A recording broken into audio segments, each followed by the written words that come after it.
Happy Friday mga ka-RSP! Tatagal pa hanggang this weekend ang malamig na hanging amihan. Pero ayon sa Pag-asa, hanggang Hilagang Luzon na lamang ang epekto nito habang isa-is umiiral na sa bansa. Ngayong araw makararanas ng maulap na panahon at mahinang pag-ulan o pag-ambon sa parte naman yan ng Batanes at ng Ilocos Norte, Apayao at Cagayan. Makararanas naman ng isolated rains o pulupulong pag-ulan dito sa Metro Manila at nalalabing bahagi ng Luzon at Visayas. Sa Mindanao, fair weather ang mararanasan pero may chance magkaroon ng localized thunderstorm o yung mga panandaliang pag-ulan sa hapon. Posibleng by next week ay opisyal nang magsimula ang tag-init sa bansa kapag tuluyan ng ma-terminate o mahinto ang pag-iral ng hanging amihan.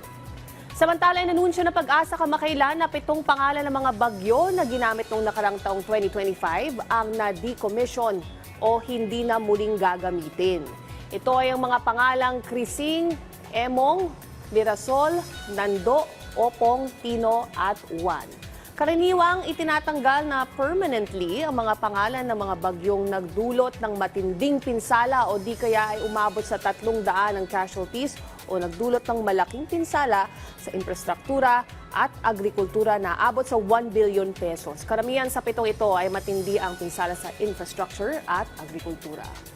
Papalitan naman ng Pag-asa ang mga pangalan Tuchico, Elias, Magyawan, Milad, Omar, Tala at Urbano simula sa taong 2029.